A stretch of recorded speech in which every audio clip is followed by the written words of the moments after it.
important part, oh, there's Green Lake. The most important part is the roughly 1,100 voters in River Hills, which is where I live. So that tiny little piece of Milwaukee County, thank you, gerrymandering.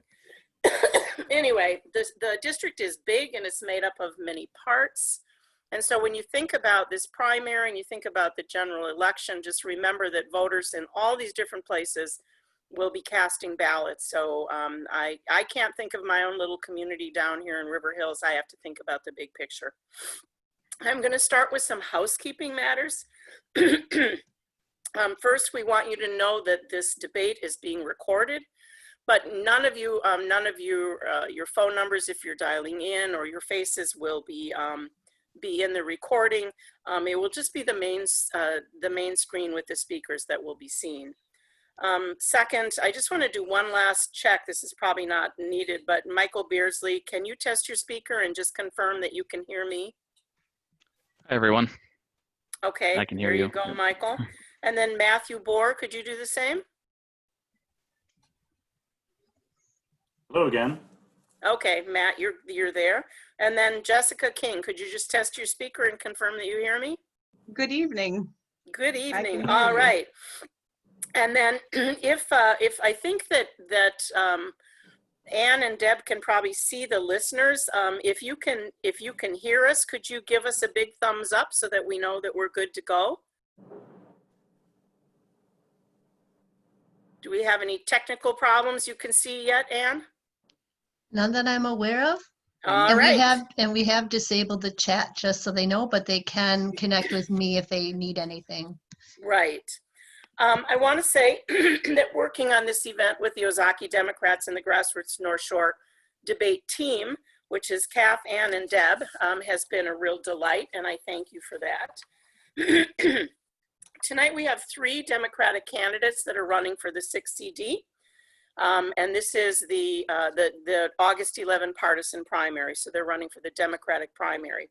Their names, you've heard me say them now several times, but alphabetically, it's Michael Beardsley, Matthew Bohr, and Jessica King. And I want to thank the 3 of you, and also our viewers, for your participation in the democratic process, which is really important in this state and this country. Only one candidate, of course, of the 3 of you can win the primary, and for all our viewers, I strongly encourage you to vote for whoever wins in the primary against Glenn Grothman. After the debate tonight, the organizers will be sending a follow-up email to all of the people that registered. It'll have a link to an earlier debate, which was done by the League of Women Voters. It'll have a link to interviews done on Wisconsin Eye. All 3 candidates had interviews. And then you'll also get a link, which I think you've gotten before already, to the candidates' websites where you can learn more about them. And I'm really pleased that you're here. We're all pleased that you're here to be an informed voter, so thank you. Once I start with the questions, the debate will run about an hour. And when you registered, you were asked if you wanted to ask any questions. And we had quite a few questions posed, and like I said, we have a lot of viewers. There were some definite themes, and so we chose from the dominant themes. We certainly will not be able to ask all of the questions that were raised. So tonight we're emphasizing the ones that came in the most. And if you submitted a question that did not get answered, I would encourage you to reach out to the candidates and ask them, talk to them about it, because after all, they want your vote. Because we cannot take additional questions, that you're going to be on mute. The viewers will be on mute for the entire evening. And as Ann pointed out, we've disabled the chat feature, the public chat feature, because that would not be consistent with an in-person live debate. If you do have an issue, you should have access to the chat box so that you can communicate with Ann. If there's some kind of technical problem, you can send a message to her. So thank you again, the people that worked with me on this. The good news is that at least our candidates have an audience. It's a virtual one, but at least you have an audience, so you're not just talking into a void. And I want to say that, and I mentioned this to all 3, that to try to duplicate or replicate an in-person debate, we're keeping the microphones and cameras of the candidates open all through the evening. And Ann, I realized, I just see that Michael Beardsley's mic is muted. You might want to make that one go live.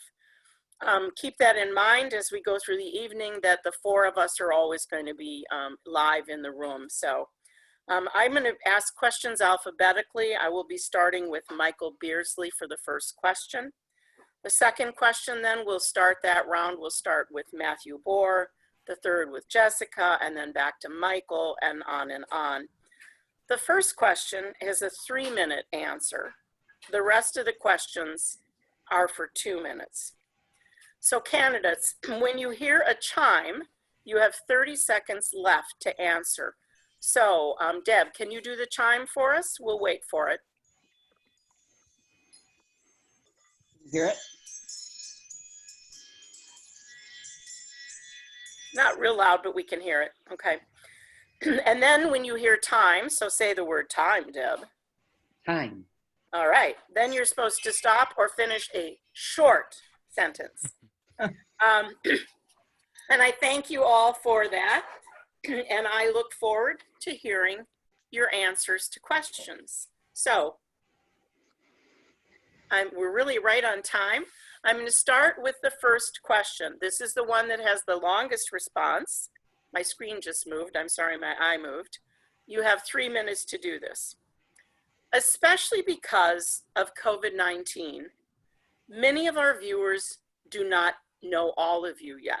Some of our viewers know none of you yet.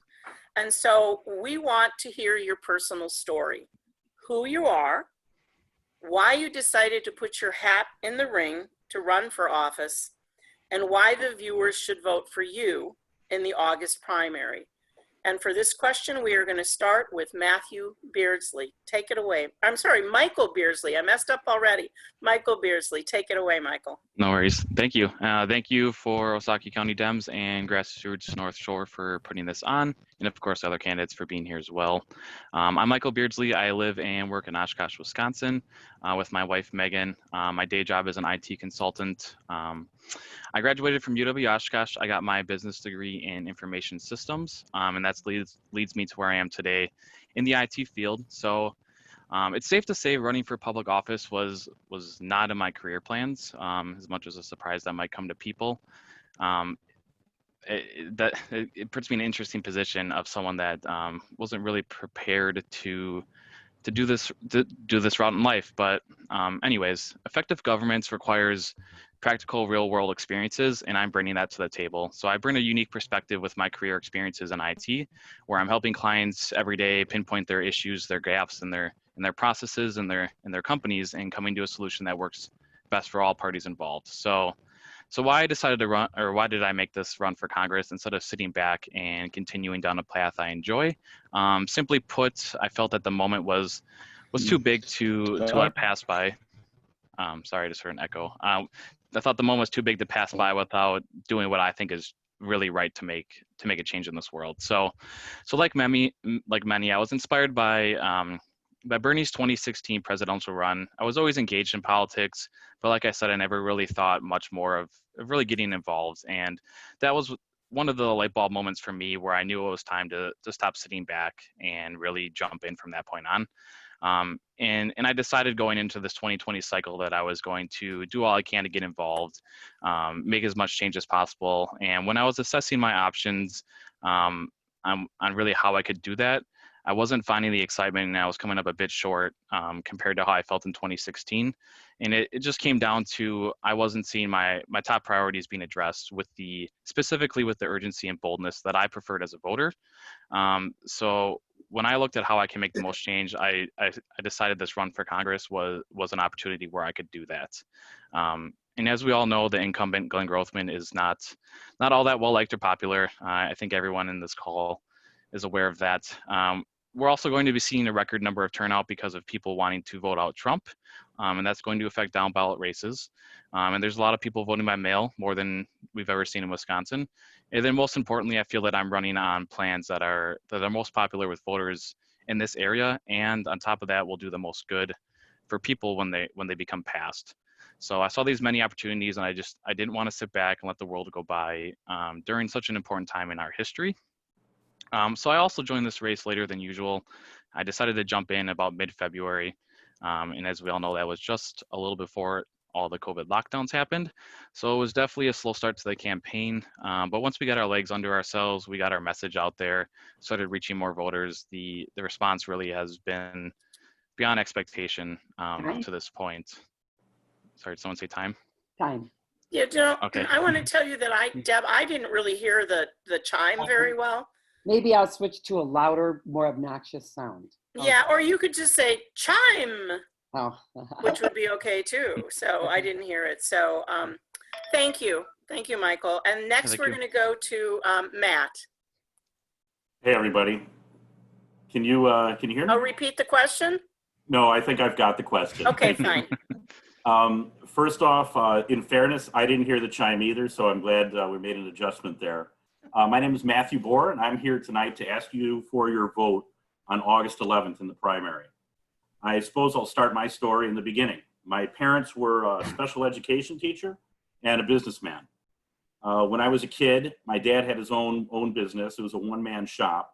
And whenever I came home from school, if there were drop cloths all over like the TV room and a bunch of plumbing stuff stacked up in the corner in boxes, I knew we were in for a long night. So between that and my mother's experience working in public education, that kind of created the person that you're meeting here today. I've met a number of you at different events with the Ozaukee Dems. I think a number of you were at the parade in Cedarburg last year, where I think we collectively got heat stroke. I'm glad we worked through that, and I'm glad we're all here today. I'm not originally from Wisconsin, and I know that's normally a campaign killer, but I might as well at least be honest with you folks. I grew up in Illinois, and I spent many weekends, many happy weekends as a kid, going to my family's place in Delavan, Wisconsin, down in Walworth County, as well as at Boy Scout camp in, near Elko, Wisconsin, if you've ever heard of that. That's up in Langlade County. I'm an Eagle Scout. Certainly the outdoors have been a big part of my life for a long time. I'm a hunter as well as a fisherman. In years that I'm not running for Congress, I usually keep a boat on Lake Michigan, and I enjoy a lot of time, out there. This year's a different story for so many reasons, and that's one of them.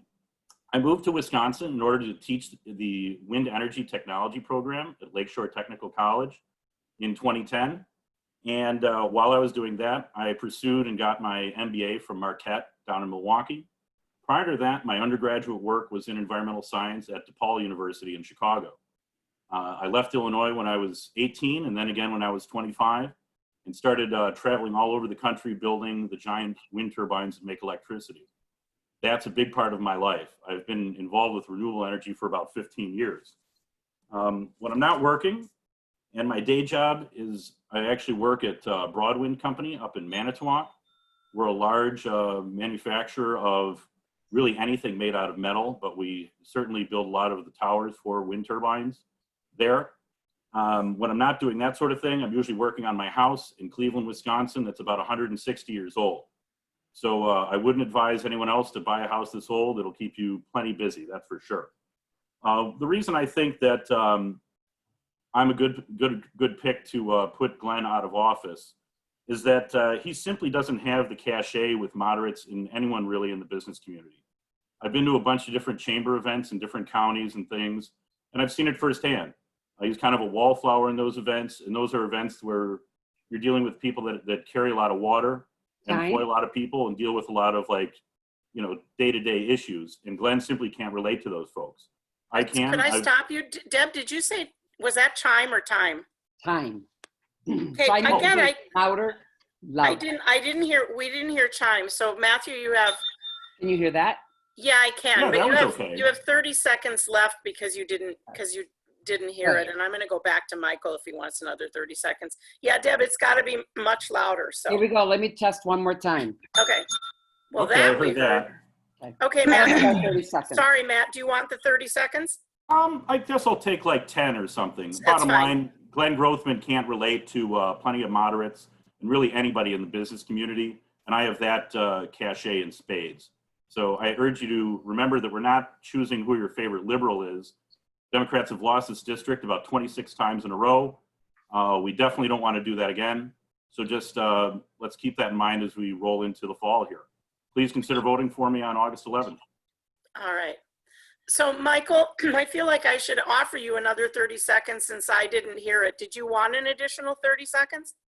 Sure, I'll take a few just to wrap up with my priorities and Okay. yeah, thank you. So to wrap up quick here, so what I'm trying to do with this campaign is I think, like Matt just mentioned, this has been lost 26 times in a row. So I think we really need to bring something new and something different to really win this race, and that's what I'm trying to do with this campaign. So what I'm running on as top priorities are 1A and 1B as fighting climate change and fixing healthcare, where I'm a big supporter of the Green New Deal and Medicare for all. So throughout questions, I'll dive in deeper on specifics on why I support those. But those are the two big main reasons for me running. So I look forward to questions tonight. Thank you. Thank you. So Jessica, thank you very much. Jessica, it's your turn, and hopefully we'll get this timing thing down. So go ahead. All right. Good evening, and thank you, everyone, and thank you to the hosts for putting on this debate this evening. I'm Jessica King. Just for a frame of reference, my son is the 6th generation of my family to live in the 6th congressional district. My ancestors were dairy farmers here, one of the first farms with electricity in Fond du Lac County. My other grandfather was in the Civilian Conservation Corps here in Wisconsin, and then ultimately became a machinist. The head of his Conservation Corps brigade or unit was actually Carl Kiekever, who founded Merck Marine.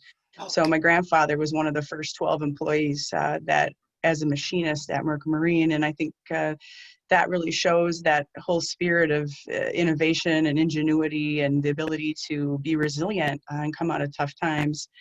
So for my story, though, my father was a 100% service-connected disabled veteran. He returned from the South China Sea with post-traumatic stress disorder and bipolar disorder. And he entered inpatient treatment here in Wisconsin in Fond du Lac County, and that's where he met my mother. And my mother at the time was receiving inpatient treatment for schizophrenia. So you can imagine my childhood I was called upon to be resilient in my childhood. When I was 4, and then again at 15, I was placed as a ward of the state in Fond du Lac County. And I have to tell you that I'm very grateful and really run in a spirit of gratitude to support the public structures that supported me during my time of need.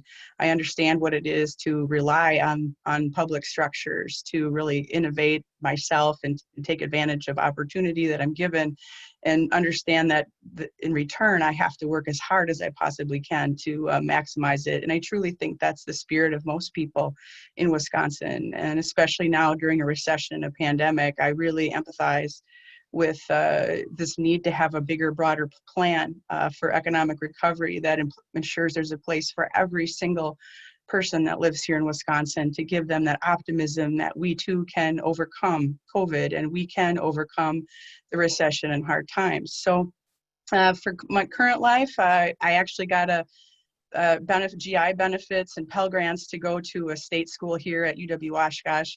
I graduated, and then I decided to pursue a career in law because I thought it was so important to be an advocate and to help other people. After I received my law degree, I ended up working as a bankruptcy attorney and ultimately became a Chapter 7 bankruptcy trustee for the Department of Justice. So I spent several years representing farmers, small businesses, and families during the Great Recession of 2008. I also represented them during the foreclosure crisis of 2005. And so I think have a particular skill set and understand some of the things we need to come out of this recovery. And I think it's a good expertise to have at the table. I've also served 2 terms on the Oshkosh Common Council, 1 year as deputy mayor, and I was the 4th person in the history of Wisconsin to be elected to the state legislature via the recall. I beat Senator Randy Hopper in the recall in 2011. I've also developed a credibility in standing up to large corporations, and was one of the votes against the mining bill that was very controversial. Thank you.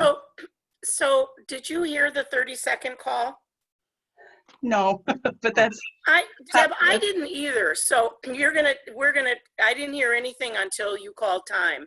Okay. So I don't want you to use the time at all. It's just not coming through. Okay. If you could instead say loudly 30 seconds, Okay. and then I'm going to go ahead, Jessica, and give you another 30 seconds as well, so that we're fair, because you didn't have notice. Okay, so just in wrapping up, I think the thing I bring to the table is lived experience. I worked in city, state government. I've been a lawyer advocate for people. And as a working mom, I truly believe I have a perspective on what the issues families are facing right now during this pandemic. And I look forward to representing you and earning your trust. Thank you. Thank you to the three of you. Okay, we're going to move right on to a politically charged topic. We had quite a few questions about race and racism and police reform, historic statues, and things like that. This topic is a very divisive one in this district, and this is a two-parter. Do you agree that we as individuals and also as a country have a lot of work to do in this area? In other words, is there systemic racism? If so, is there a way to address systemic racism while also building trust within the 6CD? This time we're going to start with Matt Bohr. And before you start, Debbie, I want to tell you again, you need to really speak up when you say 30 seconds because it's just not coming through. And again, when you say time. So Matt, you can take it away. Sure. I mean, I suppose we could also maybe wave something, just in case the audio cue isn't working, but. I don't think you can see her though. Yeah, okay. Yeah, you're right about that. Okay. All right, so let's get on with it. There's certainly an element of structural and systemic racism in this country. I mean, you've seen it all over the place, everywhere from where the exit of a highway is in what neighborhood that may or may not go through versus which side that exit would empty out into, whether it's in, the good side of town or supposedly the bad side of town. I mean, I turned 40 last year, and it seems like about every 8 to 10 years, we have some sort of major event that drags us directly back into the same conversation about police brutality, about systemic racism, about what can we do about it. I feel like we make baby steps towards criminal justice reform, but that's exactly what they are. They're baby steps. They're not big steps. And one of the things that I believe in is decriminalizing marijuana. Now, that sounds like a small thing, but if you talk to any of your friends in law enforcement or anyone that works as like a DA or something, they'll admit that there's a lot of people sitting in jail, a lot of people being prosecuted for essentially nonviolent, goofy crimes. And just that alone basically takes up an awful lot of bandwidth in the legal system. 30 seconds. Does that solve everything? No, but I think it's a good step to solve a lot of problems for a lot of people. Beyond that, we have to be vigilant as we pursue police corruption. I do favor the idea of some sort of a bad cops list that would be shared amongst the whole country, where you've got a sheriff that did a poor job in one place. They can't just jump a state line or jump over 3 counties and start a job over there. So thank you. Thank you. So from here, we're going to go to Jess, if you want to take it away.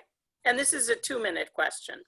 2-minute question. Yeah. 2 minutes to solve wicked problems. All right. Yes. So first, I would say if I was a member of the House of Representatives today, I would have voted for the George Floyd Justice and Policing Act. And I think that's a step to address much of the social division and discord in our country at this time. Because the truth is, if one person isn't receiving justice under our laws in America, in the United States, and that means it's open for all of us to be in that same precarious place. And we have to understand that when we say justice for all, we mean that in the spirit of our Constitution and the way we enforce our laws.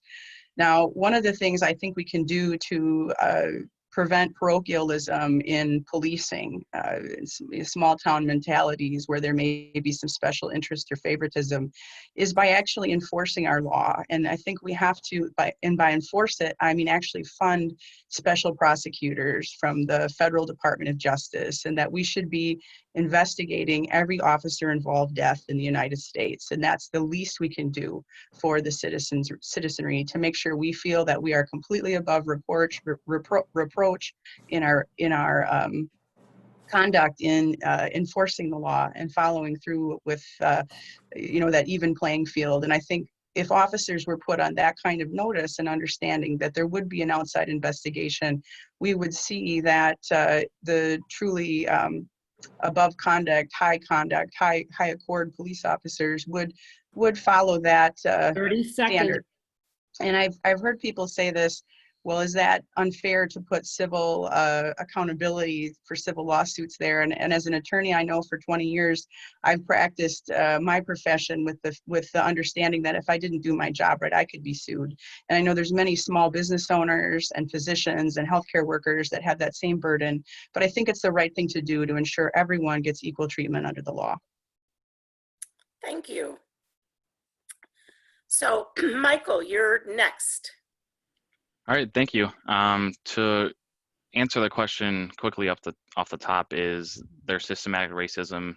Yes, especially not especially, but also in this district. So how we address it, I'll focus quick on a handful of things we can do in the criminal justice system specifically, and then also how we can expand out to other areas. So I would pass the George Floyd Act first and foremost. I would also push through the Emmett Till Anti-Lynching Act, which passed the House previously, but not the Senate. So I would keep pushing that one because it's crazy today that lynching is still not a federal hate crime.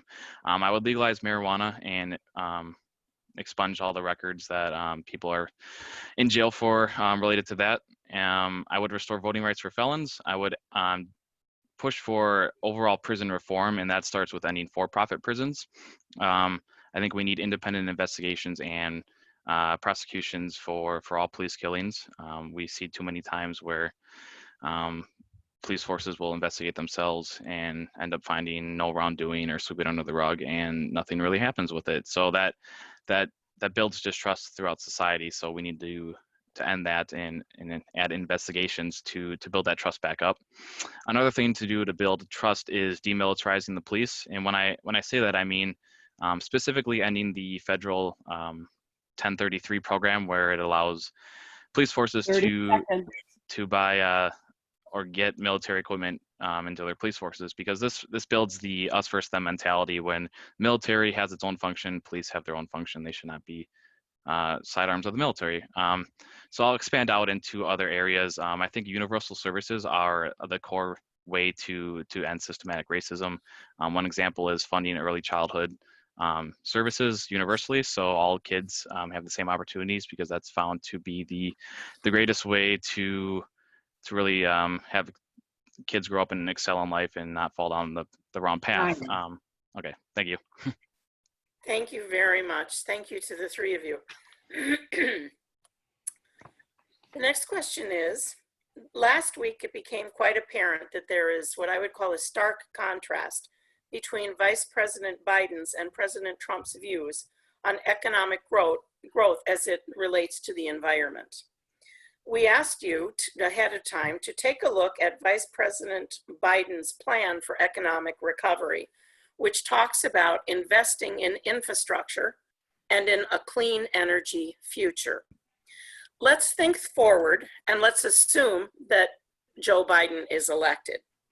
Do you agree with his plan, and why? And whether or not you agree, what could you do in Congress about environmental issues? And this time we are starting with Jess, whenever you're ready.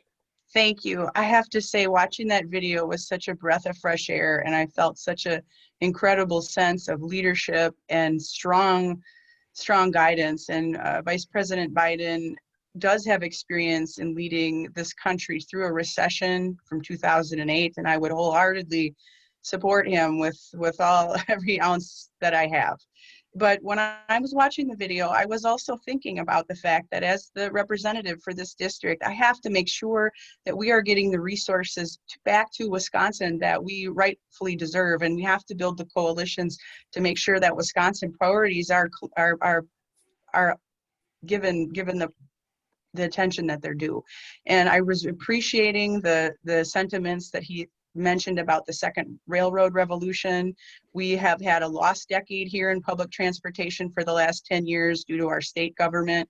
And I was a champion of the new rails initiative back when I was in the state legislature to recreate the passenger trains from Milwaukee to Green Bay. And I would continue to look at that as a shovel-ready infrastructure train project that is important to Wisconsin. That project in particular would only cost about $30 million to implement because it's on existing track. And it would reunite the communities from Milwaukee to Brown County, which is important. The other thing I would look at is the role for the rural economy. The only way to maintain this district is to make sure we are bringing projects back for our rural communities. So I was so excited to hear him talk about rural conservation, about improving, bringing back 40% of the profits from his plan to help those who had been harmed by previous polluters. And in Wisconsin, we have 80 water systems that are contaminated with lead. And if that's the one proposal that I can resolve for Wisconsin, that's the one I'm going to pick, because lead, as you know, has harmful, devastating effects for the rest of someone's life. Thank you. Thank you, Jessica. Next, it will be Michael. All right, thank you. So yeah, watching that video, I was very excited, pleasantly surprised on all of the stances Biden was putting out there and really supporting. So really hope he's elected, because I think we can do a lot in the environment space with him leading the way. So like I mentioned in my intro, I'm a big Green New Deal supporter. And what that means ties into a lot what Biden mentioned without actually mentioning the Green New Deal, which is fine, because I personally don't care what it's called. I care about the details of achieving net zero greenhouse gas emissions by 2050. And I believe he mentioned 2035 in the video. If not, the Biden-Bernie task force came out with a plan to achieve that goal by 2035. So it's showing that he's willing to lead on this issue, and it's right in line with what I'm supporting. Other things that I agree with that he mentioned, major investments in zero emission infrastructure, whether that's transportation infrastructure, vehicle emissions, or high-speed rail. Also infrastructure, manufacturing infrastructure, and agriculture infrastructure. I think we need to put a bigger spotlight on farms and rural communities on how they can transition to sustainable technologies, which Biden supports plans to really incentivize growing different diverse crops and moving food systems to sustainable practices. So that's one thing that I'm excited about in the Green New Deal, and excited that Biden has signaled support for. So along with that, I think we should re-enter the Paris Climate Accord agreement. And I will wrap up here with saying that one of the main reasons I am running for this seat specifically is I think climate change being a global issue, we need to lead at the federal government level so that the country leads on this together, because it's going to take a massive national movement to do this. And that'll pull other countries with us, really, to help us fight this issue together. Thank you. Thank you, Michael. Matt, you are up now. Great, thank you. Well, like I led off with saying, my undergraduate work was in environmental science, and I've worked in renewable energy since 2004. So I'm pretty cool with this question, and I'm glad you asked it. It's worth mentioning that the Clean Air and Clean Water Acts turned 50 years old this year. It feels like with what President Trump has been up to, we're going backwards. We need to address that pronto. Moving forward, I did like a lot of things that Vice President Biden said. I thought his best line in that whole thing, when he talked about, with respect to COVID, I even wrote it down. He said, the Trump administration is creating a false choice between protecting health versus protecting the economy. And I think that was a great line. I know that's not what this question's about, but I had to underline that for everybody here. With Vice President Biden's interest in revitalizing rural economies and really the manufacturing segment through renewables, I would love to be a part of that. I know he has advisors on this sort of thing, and certainly I think I could, really help out that sort of environment. I've had extensive involvement with the American Wind Energy Association, and I understand the policies that benefit the wind business as well as solar extremely well. Some of his claims about creating like high-paying union jobs in solar and wind, I don't quite understand how that would work. I mean, currently, wind jobs are about 6% unionized. Solar jobs are about 4% unionized. So in terms of saying, it's very, very fair to say we can create more jobs, but specifying that they would be union, that's kind of a tough putt. But overall, I was a big fan of this, and I would love to be a part of it. All Thank you. right. Thank you. We're going to move to one that everyone, well, not everyone, but came out more than any other question. Wisconsin is completely polarized politically, and it's gerrymandered.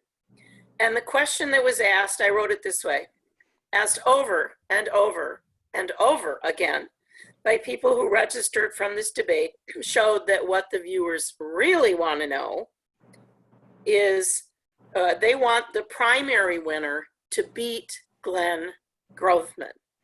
And so the question is, and again, you have 2 minutes for this, why are you the person who is best poised and able to beat Glenn Grothman in November? And this one we start, I think we're back with you, Michael, correct? Yep.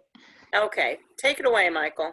All right, thank you. Yeah, this is a good question. So why I think I'm the best to beat Grothman is at a simple level, I'm trying to be really the opposite of him. We know him as someone that's kind of around, but his record is pretty empty. And not even just Congress, but his 20 or more years in state legislature and before that. So it really begs the question of what he's in this for.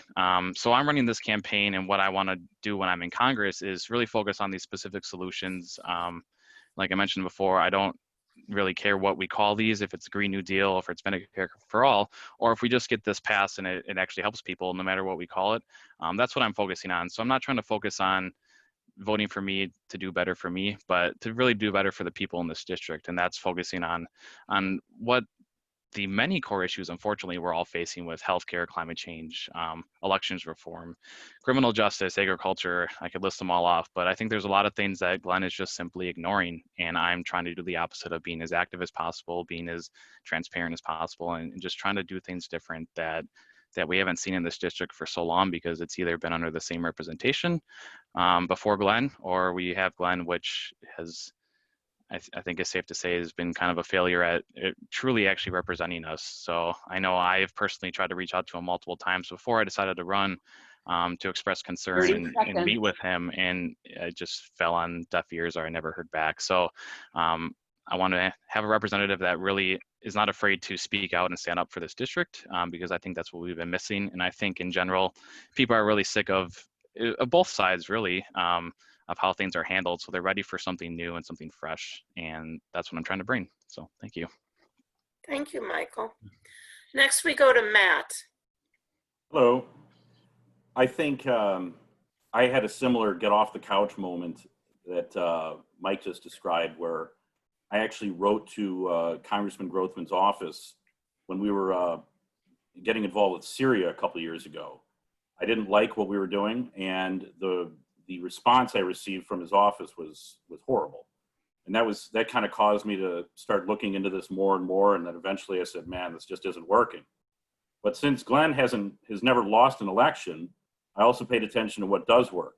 And I'll say that my campaign strategy has been, I've just stolen his campaign strategy entirely, which is I will show up at any and every event where there's more than 6 people in a room. Granted, that's been a little tougher with COVID, but it happens. And in speaking with a lot of people and driving more than 10,000 miles across this district, when I meet people that say they support Glenn, and believe me, it doesn't happen as much as you'd think, but it does happen. People say, well, I feel like I know him. He came to my nephew's Boy Scout promotion ceremony. He cut the ribbon on my Chamber of Commerce business thing. That's the reason people vote for him. And I have been very shameless in terms of just ripping that off entirely. And it's working. People meet me, people in the business community meet me, especially in like chamber type events. And I'll interact with people, and they know my business background. They know I'm a Wisconsin business guy. 30 seconds. And then they meet, then they talk with Glenn Grothman, and they say, all right, well, so what would you think about this? It's a very night and day type comparison. I feel like that's what really separates me from the herd. Now, I did run into Congressman Grothman about 4 weekends ago at an event in School Hill. That's in rural Manitowoc County. And we were talking about a couple different issues. I wanted to clarify his stance on a couple things. And at one point, he even told me, you know, you make a lot of sense. Now, I'm not putting that on the campaign literature, but I feel it's that sort of sensibility that is puts me in a good spot. Thank you. And Jessica, it's your turn. Thank you for the question. So one of the reasons I think, or my strategy to be successful in this election cycle in 2020, I'm really drawing upon my previous experience with running campaigns. I was elected, I ran after winning 2 terms on the Oshkosh Common Council. I ran for the state Senate district that represents Fond du Lac, Dodge, and part of Winnebago County. And I was, in 2008, very young, very ambitious to run against the 18-year incumbent. And many people felt, oh, great, you're getting involved in democracy, and they, you know, tap your shoulder. I'm sure Michael probably feels like this now, right? They don't really give you the credit you deserve in your platform and your energy. But I ran that campaign for 13 months, and I ended up losing by 163 votes out of over 84,000. So had one person from every ward changed their vote, I would have won that state Senate seat in 2008 as a complete unknown. But what people did know about me was that I was from the district. I was an authentic story of someone who understood the balance between hard work and opportunity, and they felt that they could trust me. In the 2 terms I served on the Oshkosh Common Council, I really did focus on good government practices, building coalitions, and getting something done for everyone, which is what I think is the trademark. In 2011, when the recall started to sweep the state, people asked me, would you run again? And I said, of course I would. And that led me to become the 4th person in the history of Wisconsin to win. Now, what's important about 2012 is I stood up against those mining executives. I ended up be outspent by over $4.3 million in that election for re-election in 2012. And I was also gerrymandered by about 400 extra Republican voters. And with all that being said, I still only lost that race after being outspent by $4.3 million by 600 votes. So I know I'm a fighter, and I know I can win it. All right, thank you. Thank you to the 3 of you. Seriously, that was the biggest question. That was the most common question through all of the questions that we got. So I'm looking at the time and seeing where we are. We are going to go to, we have time for only 2 other things. We're going to go to this one, which is about manufacturing jobs and dairy. So we are told that the 6th CD has one of the highest concentrations of manufacturing jobs in any district in the country. I've heard Glenn Grothman say that many times. It is also we are also part of a dairy state. Earlier this month, NAFTA was replaced with the new US-Mexico-Canada agreement. Do you think that the new agreement will have a better or worse effect on manufacturing and dairy, and why? And because I moved the questions around, I have to make sure I have this right. I think, Matt, we start with you on this one. Does that sound right to everybody? I think so. I've lost track, so. Yeah, I think so, because I started with Michael on the last one. Okay. We're starting with you. Nobody else is objecting. Oh, I got a thumbs up from one of the monitors there. We're starting with you, Matt. Thank you. Sounds good. Okay, as someone that's entrenched in manufacturing on a day-to-day basis, I've definitely been involved with trade cases. The tariff games that were happening earlier last year were unbelievably difficult to work through. I'll say that the nice thing one thing that I do like about the current US-Mexico trade agreement, that it's a long time period. I think that one of the worst things that the government in general tries to do now and again is they'll have short-term subsidies or subsidies that like expire on like a yearly basis or even, you know, every other year. That's disastrous. I mean, any sort of large business or even small business that needs to tool up for something, secure project financing, figure out what they're going to do, figure out, you know, the vendors involved and actually make something. If you have any sort of a subsidy or any sort of a policy that's going to like walk back and forth every year, every other year, that's a total nightmare. So in that sense, I support it in general. With respect to dairy in Wisconsin, it's as my understanding of the dairy business, really the prices in China are really what's that's the tail that wags the dog on dairy prices. And when the president last year started started the trade war with China, 3 seconds. China basically pulled a lot of their orders for whey proteins, which is where a large percentage of milk that's actually produced in the dairy business in Wisconsin winds up going. A lot of that whey protein goes to China itself. So I don't see a substantial effect on the dairy business, from that particular agreement. But again, a steady hand on the rudder and long-term trade agreements are the way to go. Thank you. Right, thank you. And then we go to Jess. Thank you. I guess when considering the current Mexico-Canada-U.S. trade agreement, the number one concern I have for the manufacturers and the farm businesses and family farms here in Wisconsin is that the agreement actually be enforced. I think we've already seen some contentious back and forth situation with the U.S. sending inspectors to Mexico to make sure that the labor standards were enforced. And that's concerning because if the businesses engaged, that have to abide by the promises made in the trade deal aren't actually enforcing them, it still can undercut our markets. So, for example, one of the issues that was pushed by Democrats in getting the deal accomplished had to do with ensuring that there would be labor protections for workers in Mexico, and that their minimum wage would be $16 regarding parts manufacturing that competes with our manufacturing industries for parts. And so if those provisions aren't enforced, it will still allow for the markets to be flooded. So, our laws are only as good as we enforce them or can inspect them or can bring them to the tribunals that make sure that on an international level, we're treated fairly and with equity again. Now, with regard to dairy industry, my position is that we have to build, we have to build a regional food economy. I think we have to look at how to innovate dairy in a way that's sustainable, and that's challenging.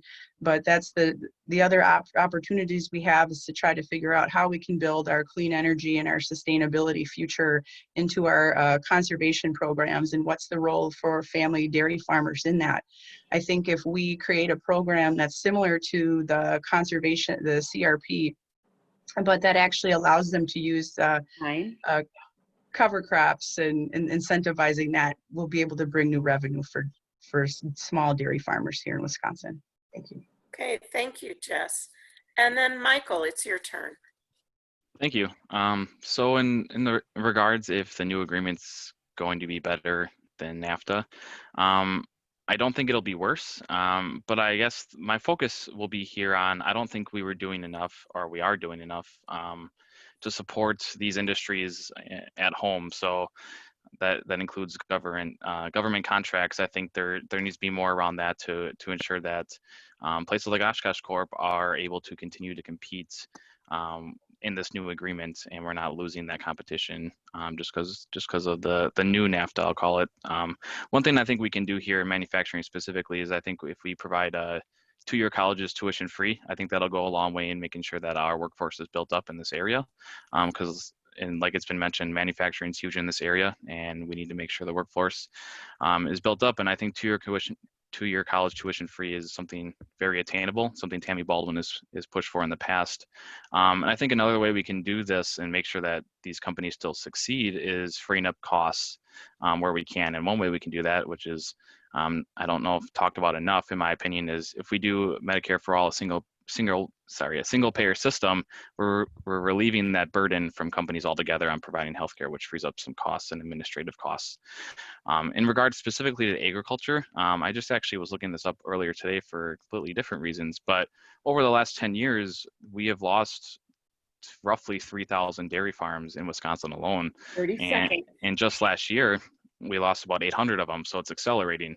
So I don't think we're doing enough to keep these businesses afloat at all. They're going away quicker than they're popping back up. So how we do this, and I think this is where the Green New Deal specifically helps dairy farmers, is we need to overhaul the food system to promote regenerative agriculture, which would do very well in this area, shift subsidies from mega farms to small, medium-sized farms, and incentivize growing diverse crops and transitioning to sustainable practices. So there's a lot we can do at home to prop these industries back up. Thank you. Thank you, Michael. So we have a choice that we can end a couple of minutes early and skip a question, or we can end a few minutes late and ask the last two questions. And I feel like you're all on the hot spot and we're all here, so we're just going to go a little bit over and we're going to ask both of these last two questions. And I think Jessica will be up first because, I moved my order around, so I think I'm back where I started. So You're correct. yeah, thank you. So this one is, other than what questions have already been posed, what priorities do you see for Wisconsin's 6th congressional district? And if you have ideas about how to deal with them, we would like to hear about those ideas. So go ahead, Jess, take it away. Yeah, I think the one issue that really hasn't been discussed here this evening has to do with pharmaceutical prices. Many of you know this current session of the House of Representatives passed H.R. 3, which would allow the negotiation for pharmaceuticals of 250 of the most common basically used medications in the United States to ensure that families could actually afford their medications. 3 out of 10 people in the United States aren't taking their medications as prescribed because of cost. And I can't think of something that's more urgently needed than the ability to get affordable medications for families so that they can stay healthy and live their life. And that's part of the American dream, and that's part of why we should support it. And of course, it evens the playing field for everyone. And when you think about diabetes, hypertension, those things you can have a wonderful life if you can afford your medications, and that's what we're looking for. And I think it's an issue that brings rural and urban communities, it goes across the aisle. What's interesting is actually the Trump administration's health advisor actually agrees for negotiation of physician administrated drug prescription medications. And I find that interesting that we still can't work out a deal to negotiate prices.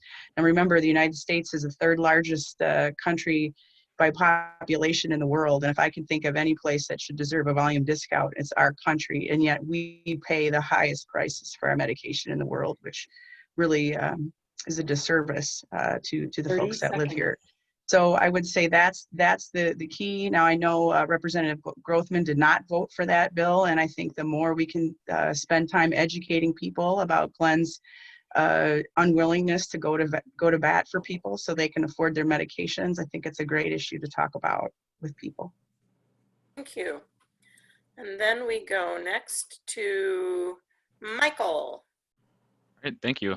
So I'll split my answer kind of in two. So first thing I'll start with here is one thing I like to talk about a lot is voting reform or elections reform.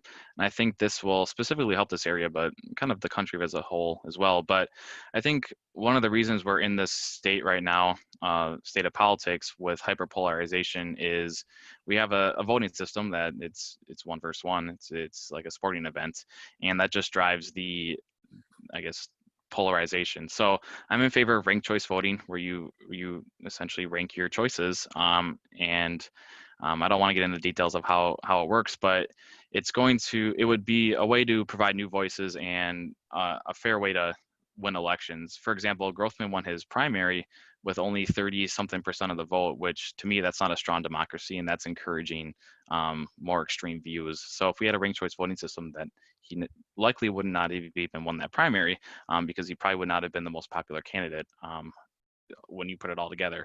Another thing I support are congressional term limits. I think Congress or the House especially, needs to be a more constant churn of voices and representation. I think we've hit this point where there's so many career politicians that they're in there too long and they're not providing new ideas, or they're not living with normal people and normal lives, so they don't have the same perspective that they need to effectively lead. And lastly, I will add on to this, it's 30 seconds. completely different here, is I think rural communities need to be better connected. And I mean, via the internet and transportation wise. So I want to push high speed broadband internet access rurally. I know Governor Evers just is doing some work on this very recently, which I'm very excited about. And then with that high speed transportation, I think if we had that and a better bus system to connect these rural communities. I know I'll use my wife as an example. She works out in Berlin, Wisconsin, and there's so many kids that are disadvantaged because they don't have transportation to get to Oshkosh where there's more Time. jobs for them. So I think we need to better connect communities. Thank you. Thank you. And I think, Matt, you didn't answer this one, right? Okay. It's your turn. You're up. You don't remember? I had it was the best answer of the night. You I know, thought, that's what happens when you switch yeah. the order of your questions, thinking you're not going to have time, and then you change your mind back. So I hear you. go ahead, Matt. Okay, I'd say the number one thing that I'm hearing from everybody right now, and when I say everybody, I mean grandparents, parents, kids, neighbors of any of those people is, hey, are my kids going to school in the fall or what? I think we need some swift and decisive action and developing some sort of a plan that both supports kids that may or may not go to school. There should be an online option for that as well. Also, we need some sort of an option for grandparents who are frequently stuck carrying the bag of, picking up kids from school, bringing them back to their parents' house, maybe doing some daycare for a couple hours in the afternoon. So in those cases, maybe those children shouldn't go back to school right away. We definitely need some sort of a plan that supports children, teachers, staff, and all the helpers that make that whole thing happen. Number two, I'd like to just talk about renewable energy for another quick second here. I keep pushing it because renewables are non-combustive. They don't pollute the air. They don't use any water. They promote onshore manufacturing for the like, and they create jobs that really can't be offshored. For every 8 to 10 wind turbines you see out there, that equals about one full-time job, and that's a real tough thing to move offshore. Moving forward, I've said before that I support decriminalizing marijuana. I feel like marijuana should be something that states get the decision to sell if they wish or not sell if they don't want to.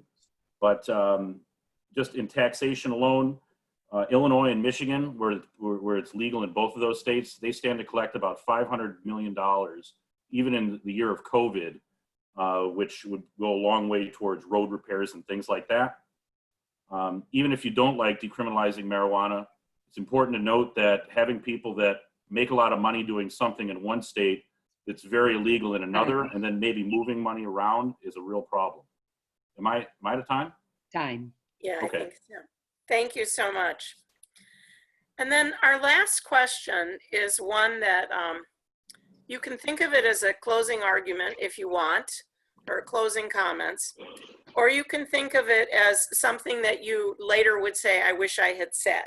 So we're giving each of you a final 2 minutes to address anything that you want. And you can answer a question that you wish had been asked, or you could clarify something that you think you want to clarify. You can do more to differentiate yourself from the other candidates, or you can decide whatever last impression you want to use. It's up to you how you use this time. You can even say, no, I'm done. But I kind of doubt you'll say that. So you can have up to 2 minutes, and you do not need to use all the time. This is just our gift to you for whatever you want to say to be like sort of your last word of the evening. And this one we start with Michael. Thank you. So I might bounce around a little bit, but I'm going to try to focus on what things I think we haven't touched on tonight that really brings us up to speed with other developed countries, really. So I'll start with healthcare.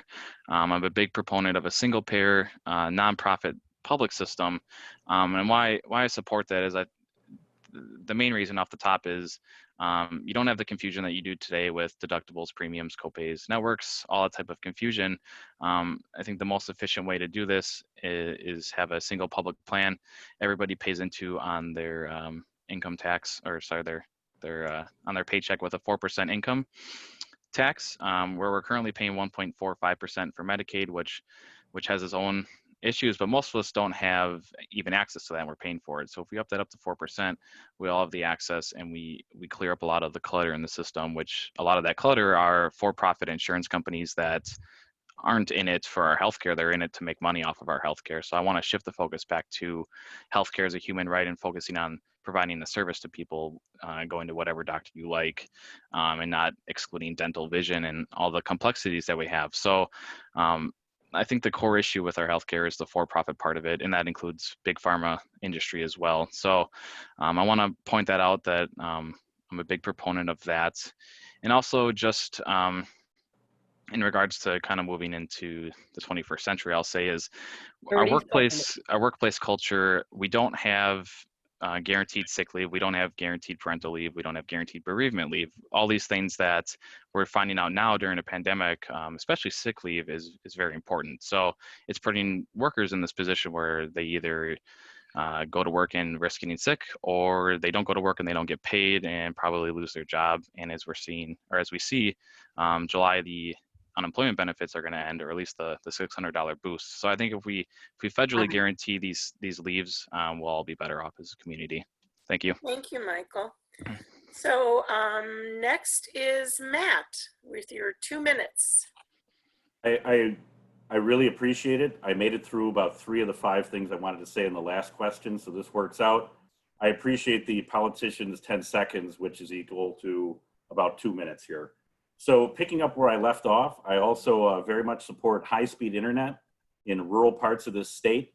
That's huge. Let's face it, in the year 2020, if you don't have any sort of reliable, decent internet connection, you're basically holding 2 cans with a string between them.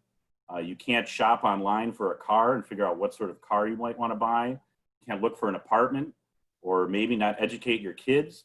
You also probably can't sign up for classes yourself to educate yourself. That's a major issue. The last thing that I would like to add would be pharmaceutical prices need to come down, hell or high water.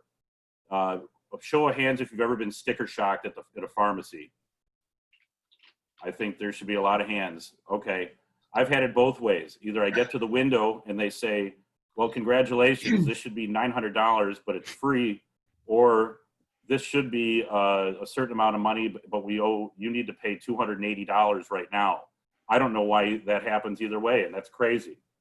I'd like to end on just saying that in traveling more than 10,000 miles across this district and talking to all sorts of people over the last year or so, there is a very strong vote them out mentality this year. It's crazy. People are sick of Washington, D.C. They're tired of politics. Let's give them an option that doesn't sound like a politician and someone that's credible. Please consider voting for me. But most important, we need all of our friends to vote this year, okay? We have 4 elections in Wisconsin.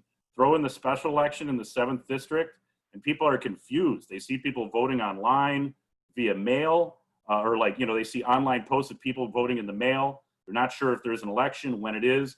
We have to all make it, it's incumbent upon all of us to call over friends and say, hey, there's an election August 11th, and there's one November 3rd. Get out there. Thank you. And Jessica, we will end with you, Jess. Thank you. I think, as we have 103, 104 days, depending how you count it, until the general election, and we're also facing the recession of our lifetime, hopefully not a depression. And I think we have to lead with empathy and understand that right now there's a lot of our neighbors, both rural, urban, and suburban, that are all struggling in some way or shape or other. There's been a tremendous amount of job loss, a tremendous amount of stress with working parents who have their children at home. And I think our best thing that we can do is reach across the aisle and acknowledge this pain and provide an inspirational plan for how we're getting through it. I think Vice President Biden has given us this wonderful opportunity to work with him to get that message to rural communities and to people who may not have voted before. But I think once we get to that point on election day, if I'm lucky to have earned your vote and can continue on in the general election, I plan to focus on rural communities and rural issues, because we have this opportunity right now where they give us a chance, but we need to make sure in the next 2 years that we actually deliver something.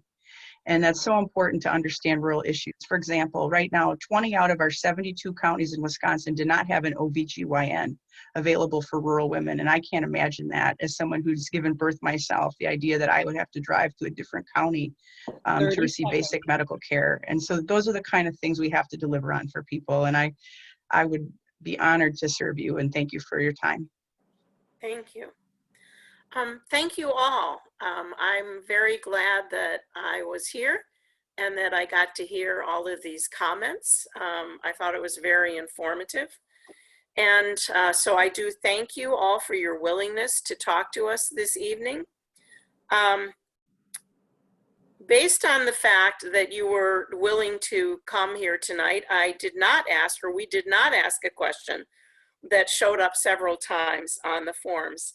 Instead, I want you all to know that we are going to assume that if you become our representative, you will continue Glenn Grothman's practice of holding regular town halls, but you will hold them at more convenient times so more people can come.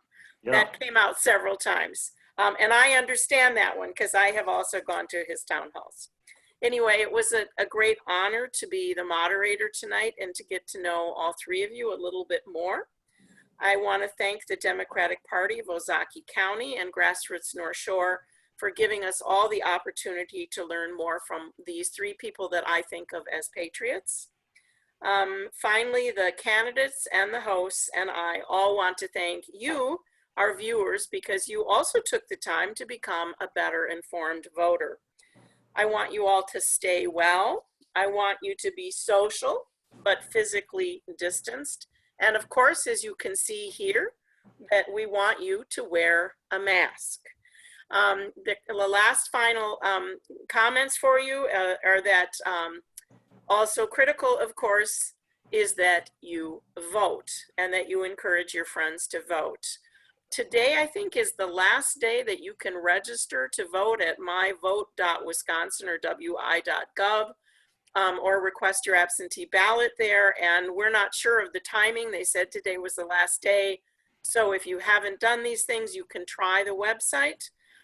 You can consider voting ahead of time in person. And I strongly advise that if you don't know about voting or you don't have it all down pat, you call your clerk's office and request an absentee ballot. If you do that, vote early because the mails are slow. And with that, I'm going to say to everyone, thank you and good night.